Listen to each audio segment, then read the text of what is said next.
erase marriage from your vocabulary. It's 6 o'clock somewhere. This is the Gabby Mac Project. Please like and subscribe. It doesn't cost anything, it's free. As I do with every video, let me salute all veterans and active duty service members for keeping up the country free. And a big thank you goes out to the policemen and women and firefighters for keeping our communities safe. Salute. Tonight, let's talk about the subject of marriage and why men should never sign up. From my perspective, I don't think men should ever get married. But for those that I suggest get a job, for those that do, I suggest they get a job with the ring and rather than Circus.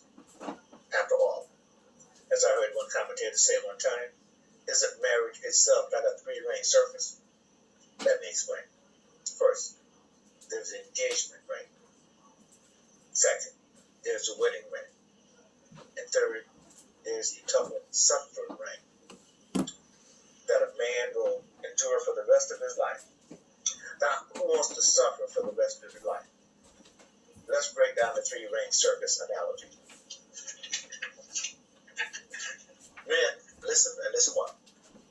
You know, when you were pursuing that fine young thing, she would do just about anything to please you. The conversations are deep, and the sex is out of this world. The plot begins. You aren't dealing with a dummy. She gets to know all your weak points, and if she's a long-term girlfriend, she really knows you. Before you know it, you go falling in love, when really all you are is pussy whip. So you go out, purchase an expensive engagement ring, drop to one knee and ask her to marry. All the while she knows that her trap is about to be sprung. That's step one.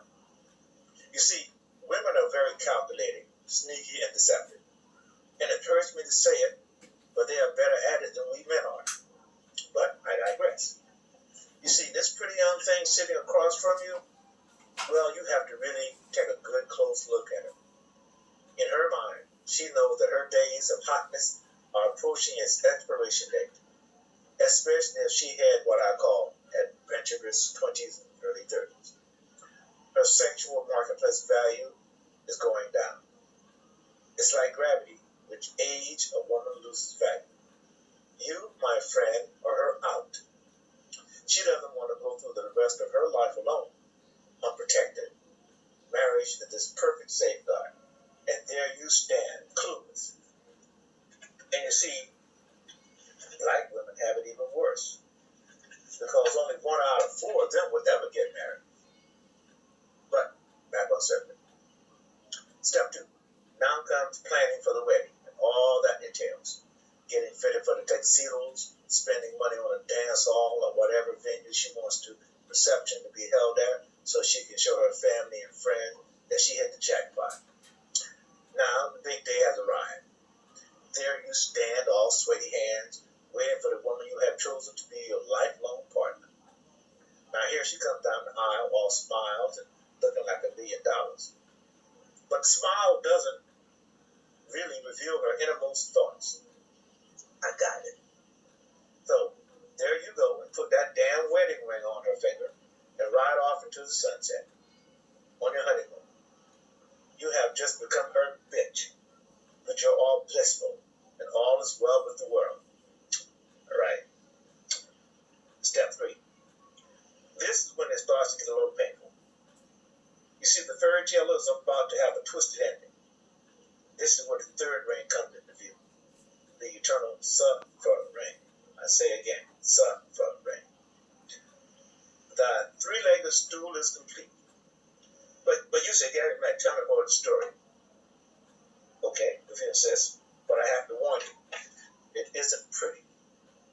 Now, you see and remember that pretty young Google-eyed woman you married 2 years ago?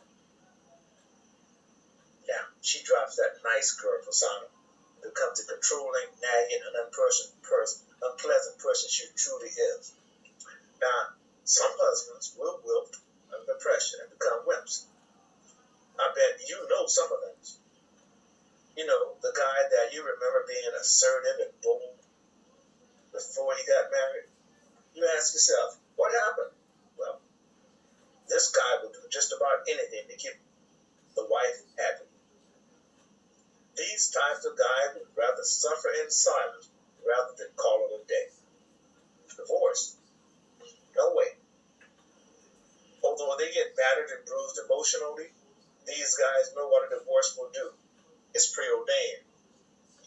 The stats show that women get custody 80% of the time, and on top of that, you get to pay child support as an incentive, so she will allow you to see your children. What a deal. The wild horse has been groomed. The suffering. Most people know that marriage itself goes against the natural order of things because men are naturally polygamous. But modern society has tamed them and have altered the natural order. It's in a man's nature to have sex with as many women as possible. But the marriage contract puts constraints on a man.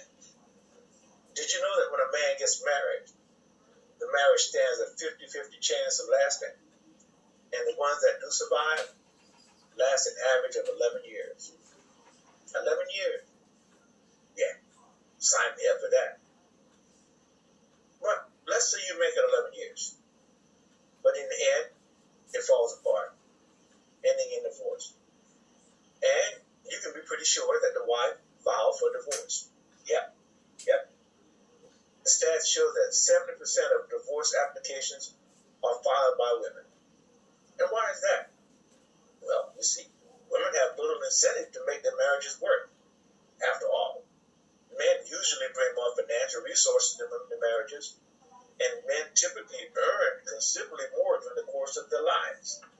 So, you see, women gain financially from the divorce. However, the man's financial situation is usually devastated by divorce because with most of his resources going to the divorcee, a man will have to start rebuilding his financial position from a low base. He's probably at a stage in life where it will be very difficult because you've gotten older. Does that make any sense? So, why do some men get married, knowing that they stand a 50% chance of succeeding? It's crazy. And once you are in it, it becomes very difficult for the man to leave the marriage. The woman knows that. With the current court system set up, men are trapped. Because should they decide to leave the marriage, the wife will get money and benefits no matter what. On the other hand, if a wife decides to divorce, she will still be rewarded with cash in the form of child support or alimony, or both. So it's a win-win-win for the woman. Isn't that a deal? Fellas, remember that wild, passionate sex you had before getting married? 1, 2, 3 years later, that's gone. You see, she knows she doesn't have to use sex to keep you around anymore. The marriage license took care of that. Sex becomes less infrequent and, quite honestly, probably quite boring. If you think it's just me, then listen to the words of a woman who has been married for 15 years. In her own written words, she says, being married is like having a gun, a loaded gun, in the hands of the wife. Now, she can choose to pull the trigger, or she can decide not to pull the trigger. But ultimately, the husband's life is in the wife's hand. And she goes on to say, quite honestly, destroy another man's life. Now, I think, in general, marriage doesn't benefit men. Point blank, period, full stop. Just isn't any good reason to tie yourself down to one person forever. Forever is a very, very long time. And in the state today, you have a long lifetime, 60, 70, 80 years. Fellas, don't screw it up. You never know who you're going to meet along the way. And people are constantly changing during the course of their lifetime. Now, I don't necessarily recommend it, but if you're going to do anything closely resembling marriage, I suggest cohabitating. Men who live their lives like this, understand that part of the deal is having good sex. Now, like that married woman said, marriage is a shit deal for men. So cut the best deal for yourself. Always ask the question, would you want to jump out of a plane if someone told you your parachute stood a 50% chance of opening? So my advice is, men, don't do it. Don't get married. Then you won't have to worry about getting divorced. And when you remove that from the equation, you won't suffer any of the grave consequences of divorce. Here's Gabby Mack's 25 cents. Stay single, enjoy your life, keep your resources for yourself. Gabby Mack.